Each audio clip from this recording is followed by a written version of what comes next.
Welcome to Painless Universal Conversation with myself and Welsh Valentine Special.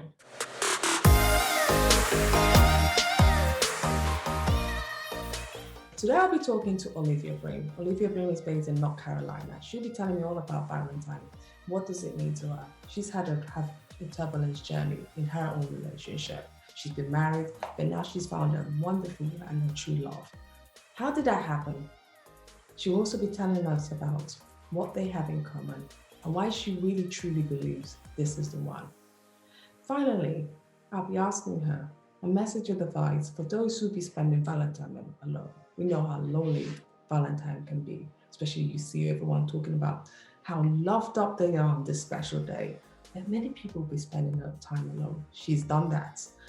And she'll be telling you what to do and how to utilize your time so you don't feel like you're alone in this special time on this special day. Meet Olivia and let's discuss Valentine's.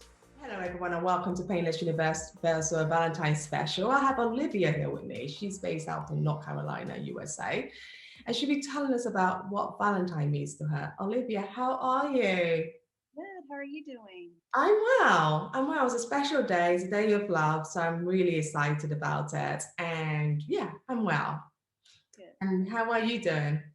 I'm doing well. I'm doing really good. Can't complain. And where you're based, how is the weather? How is everything going so far? It is cold and windy here, and about 20 minutes from us, there's a lot of snow, but we don't have any snow. So So I'm so glad you joined us on this amazing Valentine special because you know your Instagram page is all about love. You talk about your partner and the love you have for him and how you can't wait to be with him for the rest of your life. Can you tell me a little bit about yourself and what Valentine means to you? okay, so I am a mother, and I was divorced before, so I spent 6 Valentine's days alone, but I always try to make them special for my children. So we would do Valentine's brunch, we would go out to eat, we would always have Valentine's, gifts and things like that. But this is my first Valentine's in a relationship since my divorce. So it's an interesting, different dynamic, but I love Valentine's Day. Even when I was single, I was all about, hearts, and I love pink anyway, so I've always been all about it. But I have to admit, there were a few years I was a little bitter during Yeah. Valentine's Day, but I still try to make it special for the kids. So I didn't try to let them see that. But I know it can be hard when you are single on Valentine's Day, but I still love it. I'm still a Valentine's fan. You're saying this is your first this would be your first Valentine Day with your partner. Tell us how you met and what you know, what's so special about this one. We met in high school. I was 16, he was 17. He Wow. was he was the cousin of one of my best friends. We're still friends to this day, actually. And so we started dating, but things just didn't work out. I had undiagnosed anxiety at the time, and I just kind of had a panic attack, and we broke up. But that was my fault, not his. And then the next year, my father passed away, and it had been a year since we had dated, and he still came to the funeral. And I always thought that was so sweet for him to do that. And he came and visited my mom and would check on my family and would always check on me. And we remained friends for 14 years. And things just never were, it was never the right time. We went out on a few dates, but it just never it wasn't the right time. And neither one of us was sure that the other one liked us, but we should have known because we were obviously talking to each other for years and years. But recently last September, we met up in a parking lot. He was like, "Hey, you should meet up." It was near my house. He's like, "We should talk before I go out of town." Yeah. And so we met up and we talked from 6 p.m. until 5 a.m. the next morning. And we talked and we're like, "Hey, I just feel like you're the one for me. I always have." And he felt the same way. And, I said, if we date this time, this is it. We're staying together. And he's like, "I feel the same way. I've always wanted to be with you." So that's how we ended up being together. And you know, you went on to get married. You were married before. Was he also married before? No, he never married and he never had children. He was engaged once, but they didn't get married. And he was in a relationship, but they didn't get married. And I always thought that was like interesting. But I would always keep my eye out for him. But I did get married, and it was a tumultuous relationship. And I have a lot of, I guess, baggage, you would say, from that. And then I have two children. And so I don't know. He didn't have any children, so I thought, oh my goodness, he's not going to want to be with someone that has two children. He has none. He's never been married. That's not really what he wanted. So I was always like, well, why didn't you get married? Would you be with someone who has been through that experience and has children? And he told me the reason he hadn't been married or had children was because he always felt like he was supposed to do those things with me. So I was like, oh wow. Wow. I always thought that was really sweet. And he's like, if it wasn't with you, I didn't want to do it. So that always just Wow. You said something about when you were in the car, you and him were having a conversation. How did you just know there and there that okay, this is it, he's the one last year? How what clicked? Well, we went out on several. Like I said, we've been out before, and we were both just really nervous and really shy. And honestly, I think just being living through the pandemic, I was like, what's the worst that's going to happen if I tell him how I feel? And so I was like, you know what? I've always loved you. I've always wanted to be with you. I felt like I made a mistake when we broke up the first time. Is that how you feel? And he was like, yeah, that's exactly how I feel. And once I told him how I felt, it kind of opened the floodgates, and he admitted all these things that he hadn't admitted for years. So, I mean, I guess I just was like, "Hey, what's it gonna hurt?"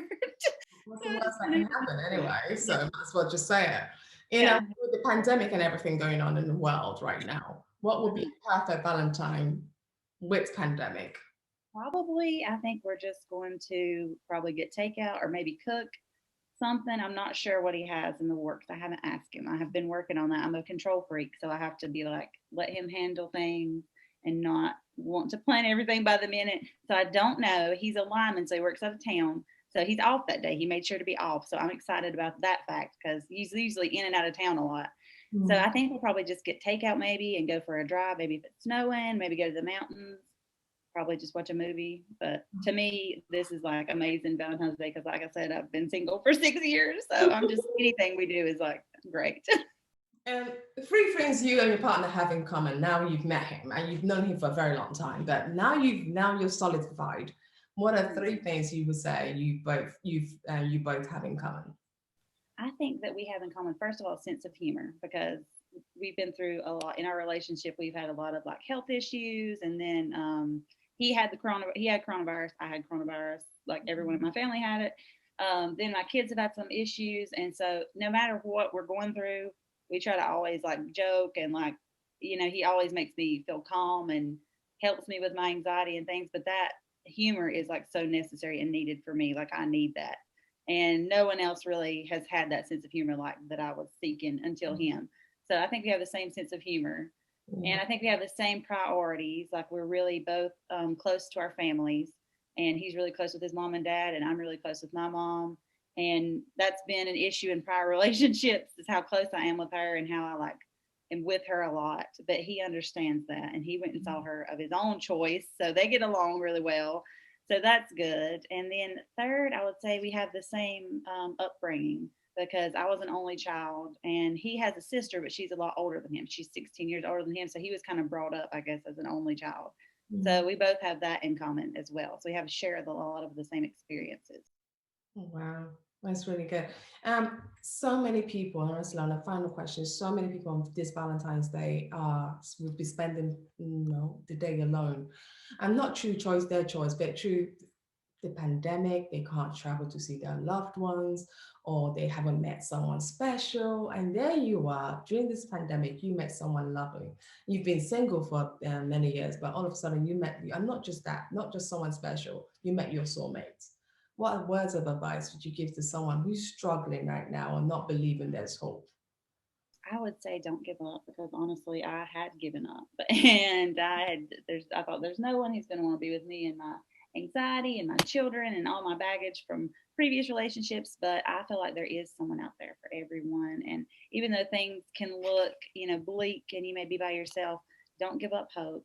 If you are alone on Valentine's Day, find some way to celebrate it. If it's, on Zoom or if it's like calling someone you love, it doesn't have to be someone you're in a relationship with. It could just be someone from your family or something like that. That's what I try to do. I always try to celebrate and make it special with the kids. So you can celebrate what you do have instead of thinking about what you don't have. And just work on yourself, treat yourself, be your own Valentine. That's what I did. I would always get myself like a little gift or a little treat and just self care because everybody deserves to enjoy Valentine's Day, I think. I think so as well. I think I love that what you just said is it's not just about being with someone on that day, that you could also give yourself a little treat. It could be, say, a day where you could just say, I'm just going to take care of myself, and it will be all about me. Take time off work, have a long bath, and pamper yourself, to make a nice meal for yourself, which you never would have done before. I love that. So I really, really wish you guys, stay loving and build a beautiful family together. Your post is so amazing, so encouraging, because every time I see your Instagram post, I'm like, wow, it's always nice to see a lovely couple that really truly love themselves and looking to a better future together. I wish you all the best. Thank you so much for joining me, Olivia. Thank you.